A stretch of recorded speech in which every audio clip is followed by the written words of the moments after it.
Assalamu alaikum wa rahmatullahi wa barakatuh. May peace, mercy, and blessing be with you all. Welcome back, everyone, to our fourth episode of the Introduction to the Quran. In the third episode, we spoke about the Arabic language, the rhythm of the Quran, and the various verses, the various names that are used for the Quran.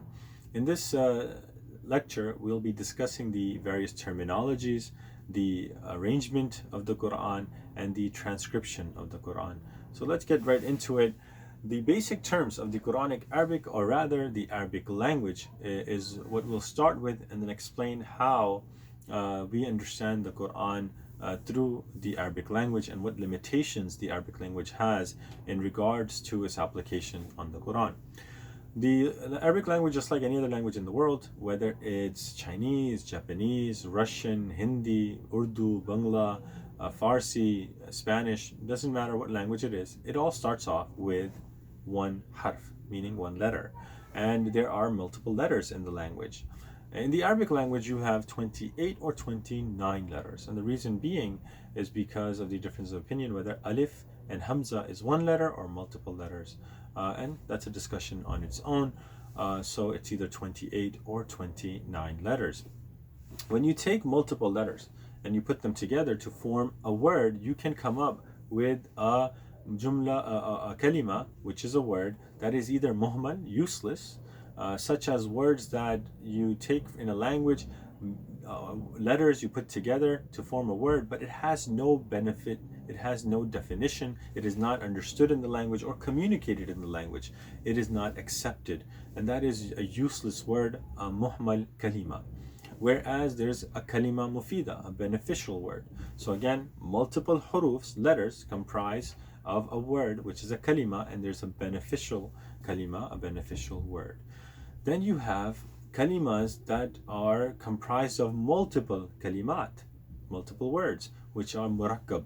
And these constructions are like murakkab idafi, which is possessive noun, murakkab tawsifi, which is descriptive nouns, and many others, to take multiple words and put them together to form one object or one message is murakkab, is the multiple words put together. Then you have these either words or interjections, huruf, and multiple words like murakkab idafi, and you put these together to form a jumla, a sentence. And again, a jumla can be jumla nakisa, it could be an incomplete sentence, or it could be a jumla mufida. It's a complete thought, complete idea that has been conveyed through the construction of these words or letters. So you have this for any language. Now, when we look at the Quran and we try to understand how the Quran views all this, then we see that the Quran does have letters, it does have words, right? That's what is used by anyone. But when we come to sentences, jumla, we see that the Quran doesn't adhere to those laws and rules and regulations. Why?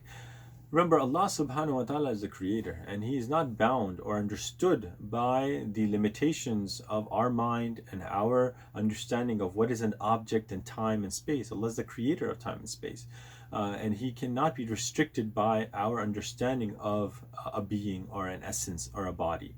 Similarly, the Quran is the words of Allah subhanahu wa ta'ala, and they are not restricted by our laws, rules, and regulations, but rather Quran itself is the law. Right, and as I mentioned before, it's tremendous favor on the Arabic language in helping it retain the original pure form of the Arabic language.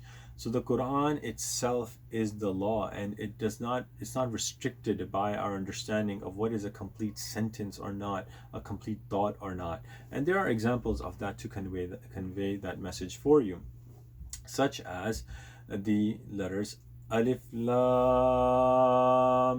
Mim. It's an ayah. By definition, an ayah is wisdom, knowledge from Allah subhanahu wa ta'ala. It's a sign of Allah subhanahu wa ta'ala, the eternal speech of Allah subhanahu wa ta'ala. So it's not a sentence, and nor should we say it's a verse like in poetry or prose. That's not correct understanding and translation of ayah. It has to be used by itself. Sometimes even our tongues slip and call these verses, but they're not. They are ayats. They are signs filled with wisdom from Allah subhanahu wa ta'ala.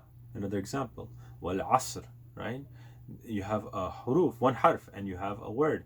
Put together, it's an ayah. How is it a complete sentence or not? That's something we'll get to later, but it's an ayah, it's a sign. Same thing, إِنَّ الْإِنسَانَ لَفِي خُسْرٍ. Multiple words, and it's an ayah. Then you go down to multiple statements, right? And you have Ayatul Kursi. 10 statements are in there, and yet it's one ayah, one ayah. It's not 10 or multiple, but it's only one ayah. Why is that? Because Rasulullah sallallahu alaihi wasallam, who is the Sharia, who Allah has appointed to let us know what is an ayah or not, has told us so. And it is only and solely based on that knowledge, nusus, that text, that we're able to deduce what is an ayah and what is not. We cannot apply our own regulation, rules, grammatical understanding of the Arabic grammar to deduce what is or is not an ayah. It is only mawkuf on the statement of Rasulullah who is the mawkuf alayh. It is a tawqifi understanding, meaning that it is only and solely dependent on the statement of Rasulullah as conveyed to the companions and through them to us, that this is an ayah. And that's it. We can't apply our own logic. If we say, oh, alif lam mim is an ayah and there were 3 letters, then qaf, noon, they both should have been, they must be a verse, there must be an ayah, but it's not, right? Qaf, wal Quran al Majid, that's an ayah, not qaf by itself, and not even wal Quran al Majid by itself, but qaf wal Quran al Majid, that is an ayah. Noon wal qalami wa ma yasturun, we're not saying noon is by itself an ayah, we can't, because that's not how it has been transmitted by Rasulullah sallam. For us, the ayah is noon wal qalami wa ma yasturun. There are some differences of opinion that a person can have in whether one verse is actually more verses or less, based again on nusus, on text. So on the authority of Ibn Abbas radiallahu anh, as reported by Imam Suyuti rahimullah, that the last ruku' of Surah Muzammil is not one verse, but rather it's 2. So once that statement is there, which again is on the same level as another statement by another companion saying that no, it's actually 1, then the person who is studying this knowledge, who is delving deep into it, has devoted his life or her life to it, it can have their own statement that, oh, it makes more sense to me that it's 2, not 1, or it's 1 and not 2. Again, simply backed up by the nusus, the text, not because of my rationale or my logic or my understanding of the Arabic language and how it is to be imposed on the Quran, not in that manner. So once you have these multiple ayats, right, these multiple signs of wisdom from Allah subhanahu wa ta'ala, they are put together and joined together in what is known as a surah. And these are again words that have been used by the companions and transmitted to us, and that's the way we understand them. Surah is a fence, it's a wall, it's a border, and Allah subhanahu wa ta'ala uses in the Quran, ba'udhu billahi minash shaitanir rajim, فَضُرِبَ بَيْنَهُمْ بِسُورٍ لَهُ بَابٌ بَاطِنُ, that there comes a wall between them with a gate in the middle. And Allah subhanahu wa ta'ala is talking about people in that are divided on the day of judgment, when a wall will come between the good doers and the evil doers, heaven and hell, and that will be the border or the fence that will separate the good and the bad. And we'll get to that verse when we get to it, inshallah, if Allah gives us tawfiq. But the point is that it's a wall and it's a border, boundary. So what the surah does, it collects the verses, collects the ayat, and puts them together, and then you have one surah, right? And again, what is that? Is that a chapter, or is that a topic? No, it's just how it has been transmitted to us. It is a surah, and we'll get into the topics and the discussions later with the permission of Allah subhanahu wa ta'ala, inshallah. So when we look at the surah, what do we find? We find that there is no surah less than 3 verses, and examples are Surah Asr, Kawthar, Nasr. All these have only 3 ayats, and these 3 ayats then comprise of each individual surah, and the longest being Surah Baqarah, and everything in between. You will find that there's another terminology that is used by the companions, which unfortunately is not so common today, but there are people that still practice it, which is manzil or hizb. And that is dividing the Quran into 7 sections. Dividing the Quran into 7 sections, and they're not equal, they're semi equal, because there's no artificial division that's been imposed on the Quran. An example of that I'll give later, but it's divided into approximately, give or take 4 or 5 juz, and then there are 7 sections. And it's easy to understand how that division is done. Leave Surah Fatiha out, one surah out of the 114, that's agreed upon, and then you have 113. So Surah Fatiha is like the preface, like the introduction to the Quran. Leave that out. Take the first 3 surah of the Quran, which are Surah Al-Baqarah, Surah Al-Imran, and Surah Nisa. So these 3, you take them, and that is one hizb, right? That is one manzil. After 3, you have the next 5 surah. After 5, you have the next 7. After 7, 9, 11, 13, and then whatever is left, which is 65. So if you take the 7 divisions, you will find first 3 surahs, then the next 5, the next 7, increasing in these odd numbers, right, by 2, and 9, 11, 13, and the last is the remaining surahs, which is 65. So you have all this together, and these are the ways the manzil of the Quran is divided, and companions would read it every day, one manzil, and finish the Quran in 1 week. May Allah subhanahu wa ta'ala allow us to do the same. Ameen ya Rabbil Alameen, to be able to finish the Quran every week, once a week, by reading the manzil. So now the whole question comes in, then what is this juz, and what is these ajza of the Quran, these 30 juz? And in reality, this is not something from nusus, from the text, not in the time of the companions. It is unfortunately something that perhaps a person took all these different multiple pages in the Quran and counted the pages and then cut them into 30 so that a person can finish in 1 month. But there's nothing like this in the time of Rasulullah and the Aslaf, right? And you'll see how in comparison to the manzil, the 30 juz, sometimes there's one verse left in the previous juz, one ayah left in the previous juz, and then the surah cuts off and then starts in the next juz, and it's been divided by having one of its ayah in a separate juz. That division, and it breaks the surahs, right? Whereas the manzil doesn't break the surah. You will not find, as I explained, the complete surah is part of the manzil. So it's a terrible system, and it's not something that should be promoted. But unfortunately, it has become common practice. So there were no baras and juz in the time of the companions, nor was there this artificial imposing of having equal number of letters or pages of the Quran divided into 30. It wasn't like that at all.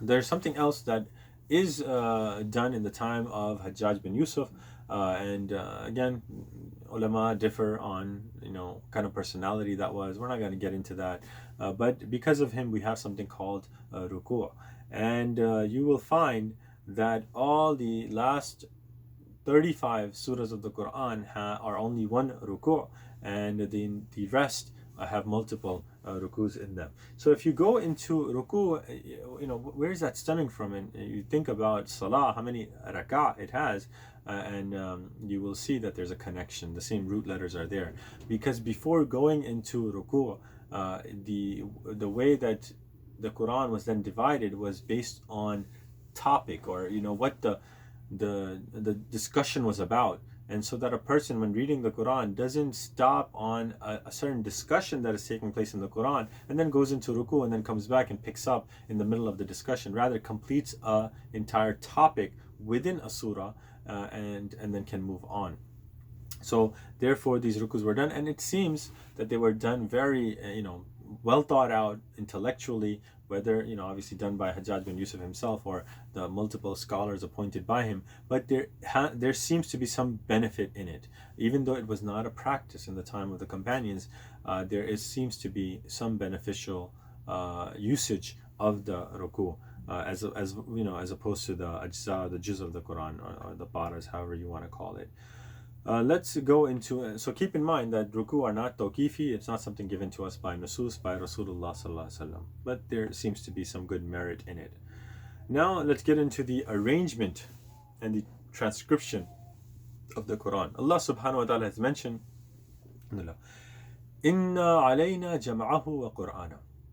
Right? It is us who are going to gather the Quran and keep it into the memory of Rasulullah sallallahu alaihi wasallam, and that includes its tartib, meaning it's recording it in the proper manner that Allah subhanahu wa ta'ala wants it to be recorded and transcribed, and wa Qur'ana, and of course recited. And how will it be recited? That is again Allah subhanahu wa ta'ala is taking responsibility. So this promise of Allah subhanahu wa ta'ala that He is taking it on Himself, Allah Azza wa Jal lets us know that it is His responsibility alone to make the arrangement, to keep it, to preserve it, and to and however He wants to preserve it, as we see historically how Allah subhanahu wa ta'ala Azza wa Jal has allowed us to do that.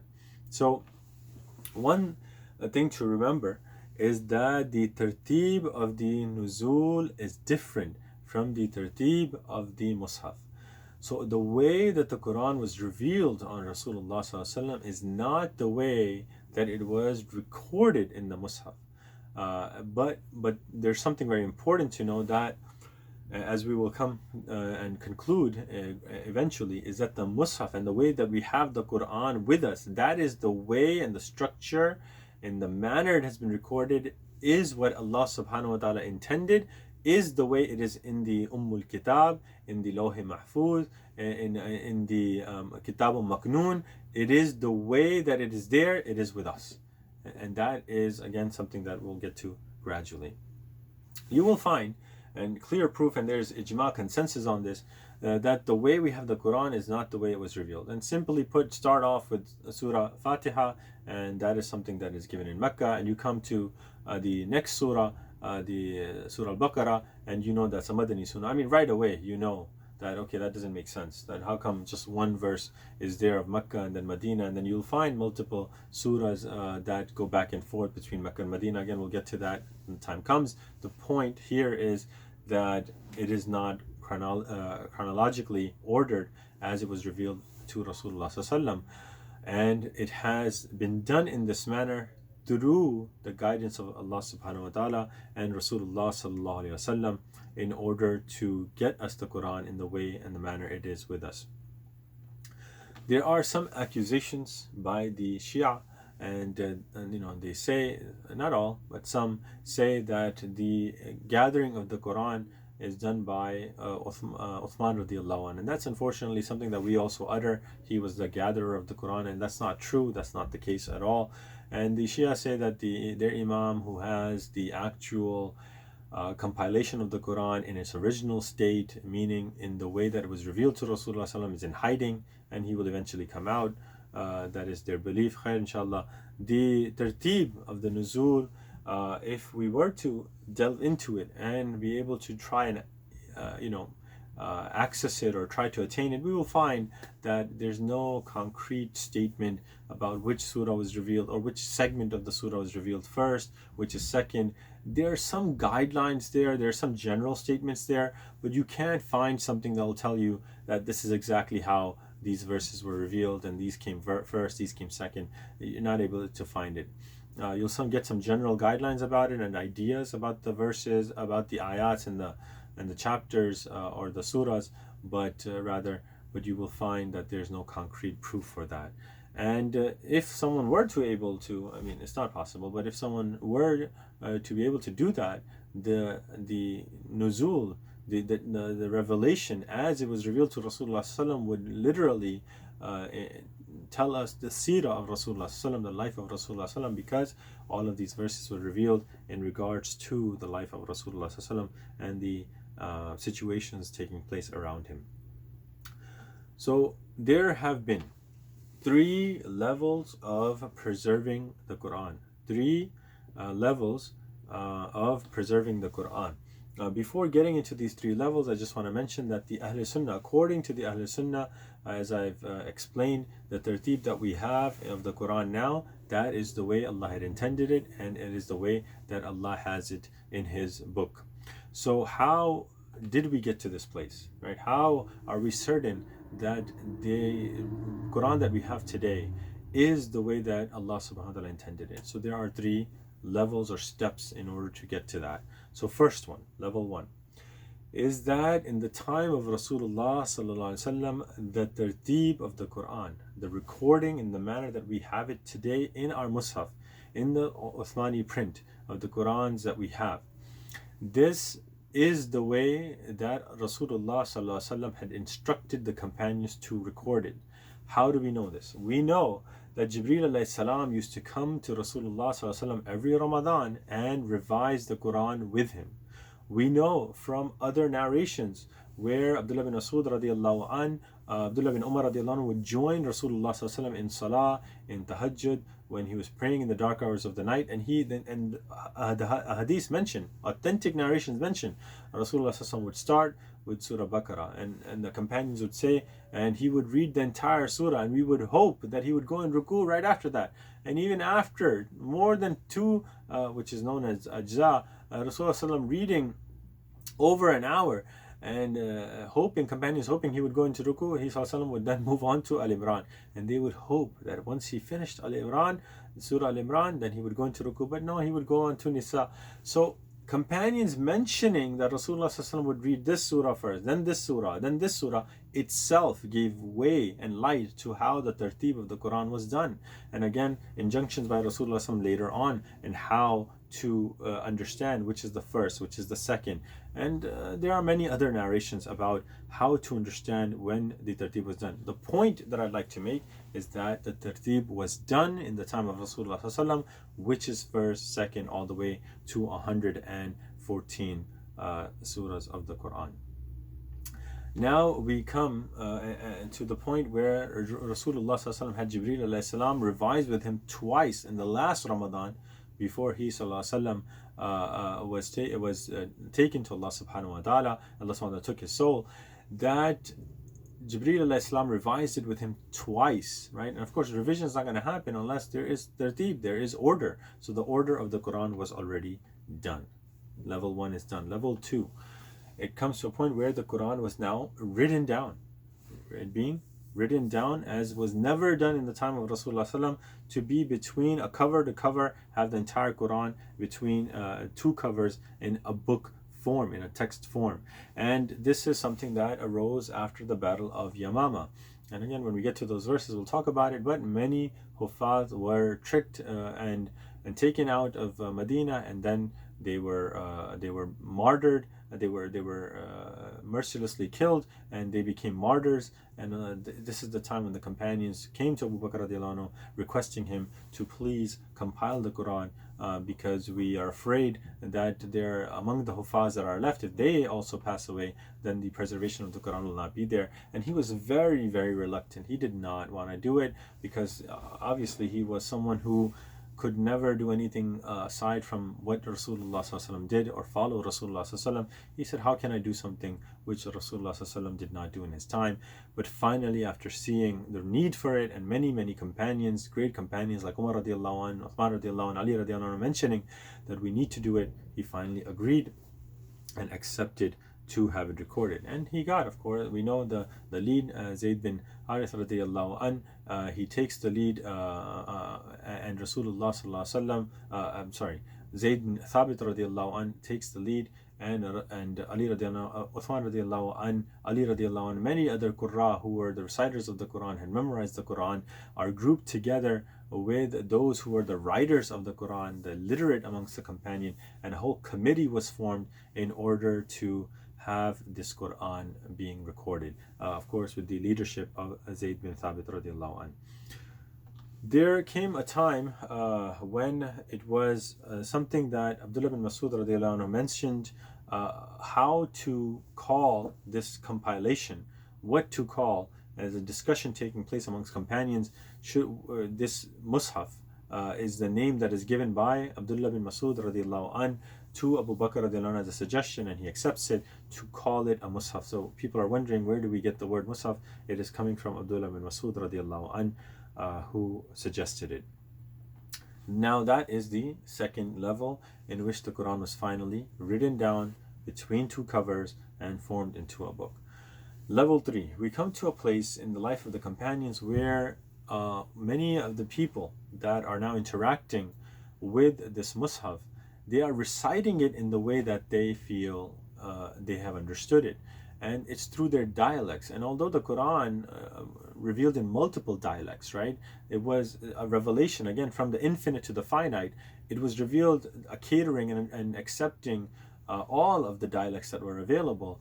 People were now mixing things up, started reciting based on their dialect, and then things would start changing out of this fear in the time of Uthman radiallahu an, and he's the one attributed to have made the Rasmul Kitab of the Quran.